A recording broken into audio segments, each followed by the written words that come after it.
What's up, everybody? Welcome back to Speaking Llama, a Survivor podcast where we are here with the winner of Australian Survivor, Titans versus Rebels, a Team Caleb winner pick. Ferris, how are you doing today? What are you feeling right now? Honestly, I'm feeling most honored that I'm your winner pick out of everything that has happened.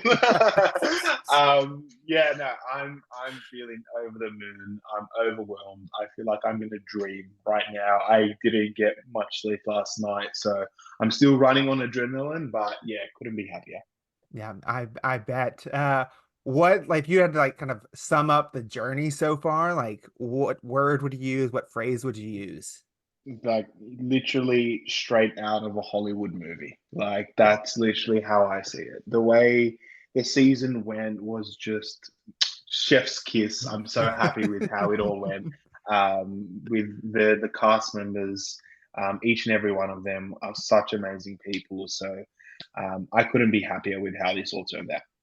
Yeah, So absolutely. good. Well, you played a great game out there. And I was really like, as a winner, my winner pick, I was watching you following along all season, really excited. There were some moments there where I was a little concerned, but kind of Yes, jumping into the like closeout of this season, right? The last few vote outs.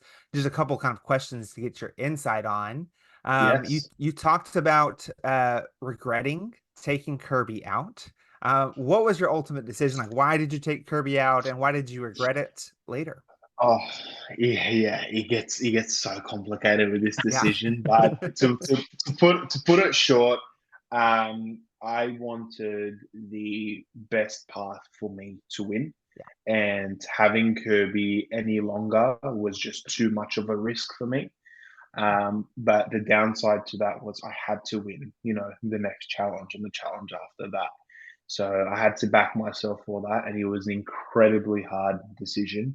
I regretted it the next day because when I looked at this challenge, I was like, this is such a Kirby Mm, challenge. She is amazing with everything that she does, and she would absolutely, wipe the floor with all of us. And, if she did win, we would have got someone like, a big player like Mark out.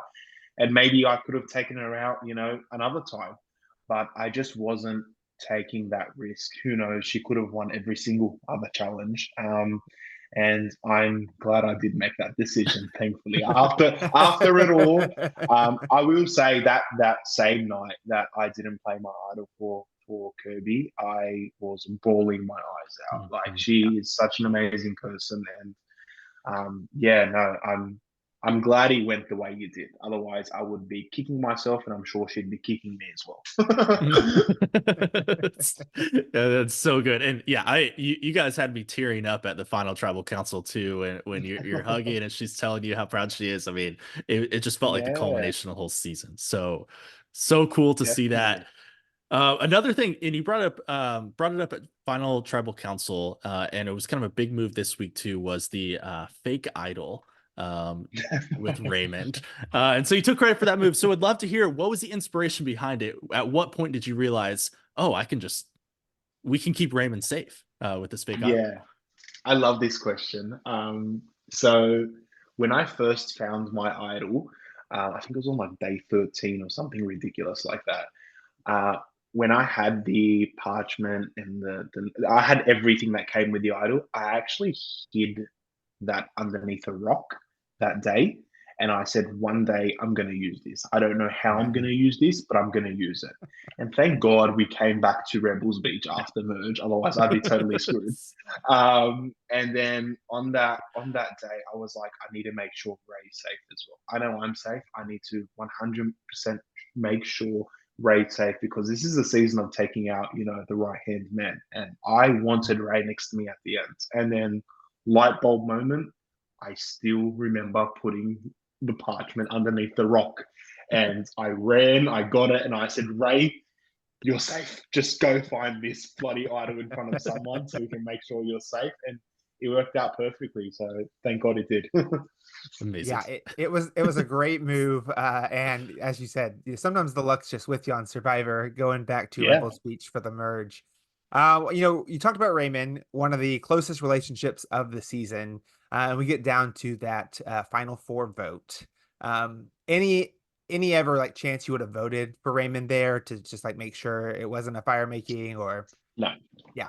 no, I was not voting for Raymond. I don't care. I was backing him till the very end. It was the least I could do to have someone as loyal like Raymond, and honestly, the most loyal person I would argue in Survivor history. Like he could have easily taken me out so many times, and he didn't. And it was the least I could do. And writing his name down would be such an injustice to our relationship, and to him as well. So I definitely, not once crossed my mind that I was writing his name down. I was backing him to the very Yeah, absolutely. I mean, honestly, I'm just surprised they targeted Raymond in that vote rather than you. But I'll have to ask Mark and Caroline about that at some I point. can. I think I can possibly answer that Oh, for you. okay. Well, go Yeah, go ahead. for it. Yeah. So what a lot of people don't know is I popped out my shoulder in the first week of the game, and my shoulder became a huge disadvantage to me in a lot of challenges. Yeah. And on that last, the Raymond vote off, I kept emphasizing how much my shoulder hurt me, which meant that a lot of people could beat me at the end in that last challenge because I didn't have a good run at all in challenges, and people were very much aware of my shoulder. And I kept emphasizing the fact that I would absolutely win a fire challenge if it did come down to it. So I think Mark's decision to sort of back himself up and say, you know what, I'm going to beat Ferris in that final challenge. Raymond, I'm not sure about. He's a lot lighter. It's a lot more endurance based. That last challenge, he could possibly beat me. And he also said, Raymond is a lot more likely to lose in a fire challenge than Ferris. So I think that was his decision behind it. You can confirm with him, but I'm pretty sure it is. Yeah. Yeah, that's good. Yeah. Yeah, that's good to know. And so speaking of that final challenge, I mean, I can't imagine with a popped out shoulder winning the way you did. But what was that challenge as much torture as it looked like from my couch? Yes. Yes. Like I can't tell you enough. Like it was the worst pain ever. Yeah. Like I not only did I feel pain in my feet, but I felt it in my shoulder, and you saw how awkward it was to sort of maneuver around.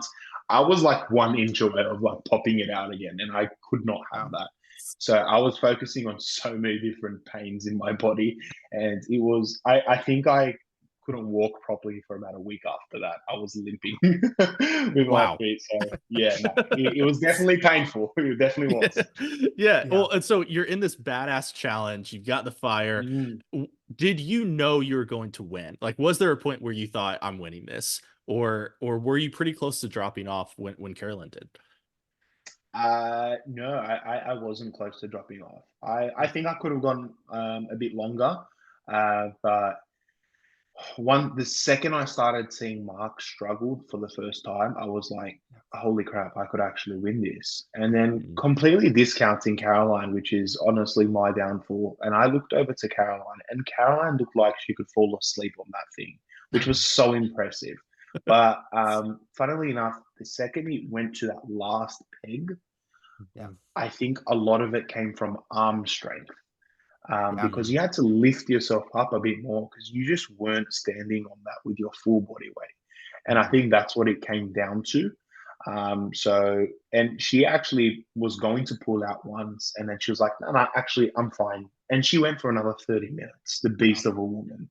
So she really toyed with me there, but no, all props to both of them for putting up a fight. Amazing.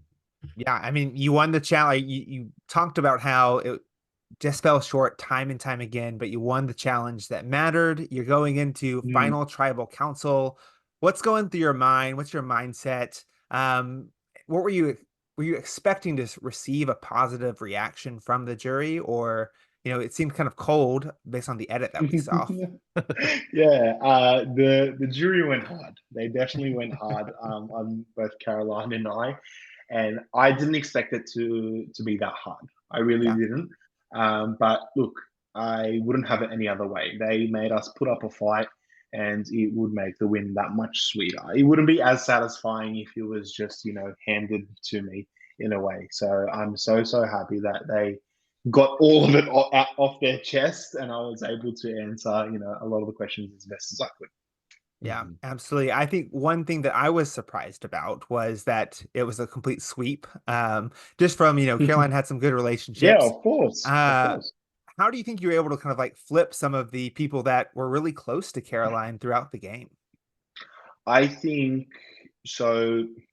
You have people like Kitty who was so close to Caroline, and Yeah.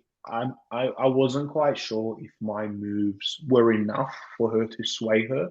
The only thing that can detach someone from their number one or number two is emotion, Yeah. and I needed to make sure I focused on that aspect as well. Not to say that none of it, was real or anything. I just needed to make sure I showed my true emotions, towards the end of that speech. And I think that's what sort of flipped the switch a bit. That I'm here because I wanted to represent my community. I want to make people proud. I'm here for a reason. I'm not Mhm. just here just to win. I'm here for a greater reason. And I think that was the light bulb moment that some people had where it's like, okay, you know what? Let's just give it to Ferris if we are undecided. Yeah. So it was important to bring in all aspects of that. Yeah. Mhm. Yeah. Well, that's great. And that actually leads to a question we had as well. Something you talked a lot about on the edit was representing your culture and your Mm. community back home. And so what was that experience like watching it back as you were able to represent them in such an amazing way?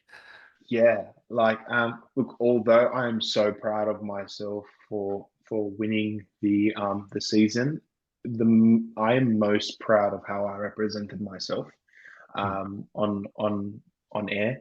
That is the biggest achievement I've ever, gone through. Regardless, winning, losing, no matter what, that to me was a huge, huge achievement for, Australia and the rest of the world to see an Arab Muslim man praying, showing, being vulnerable, showing a bit about their faith that a lot of people don't really understand too much, which is completely fine. And I've had so many people speak to me that come from all walks of life, different religions, cultures, saying when they saw me pray, it brought a tear to their eye and they really felt that. And that's what I wanted to achieve the most. That, for once we see a Middle Eastern man, a Muslim man on TV in a positive light.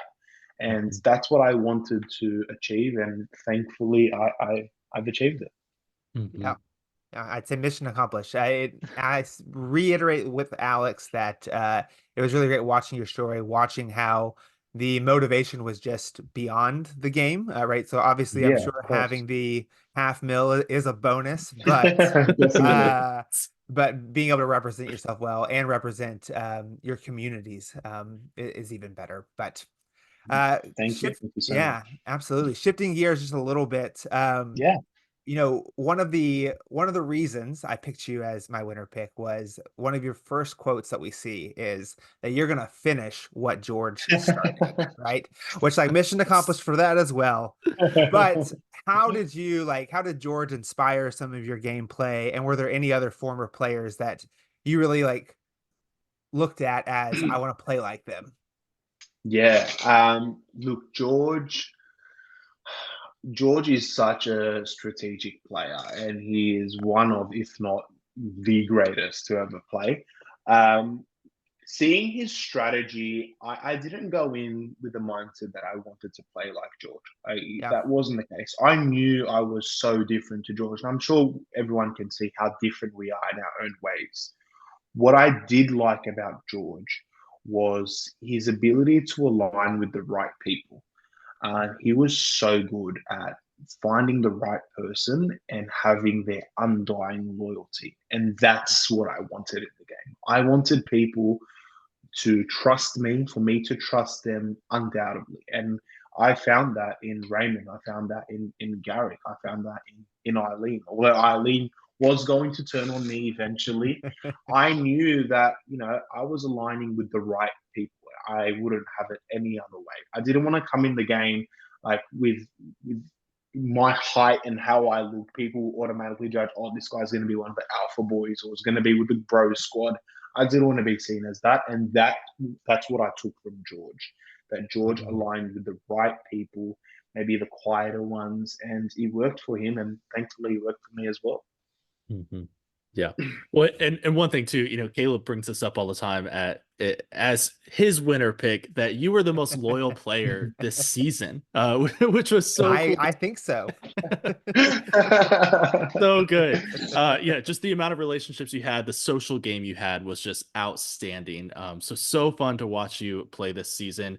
One question I have for you is what's your Survivor legacy? Like as you kind of look back, what do you hope that your legacy is in Survivor and in Australian Survivor? I really hope people see me as, just a fun character that enjoys playing the game and enjoys being there and being such an unorthodox player as well.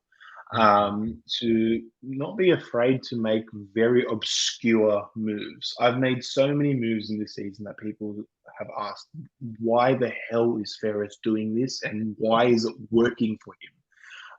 So I wanted to be seen as this player that wasn't like the rest, that wasn't a George or a David or anyone else, but Ferris is Ferris, and he does these things that make no sense but work for him. And that's what's so special about his gameplay. And that's exactly how I want to be remembered, like being that guy that literally leads someone to an idol or that finds an idol and literally screams it at the top of his lungs in the water with Raymond saying, I've got an idol.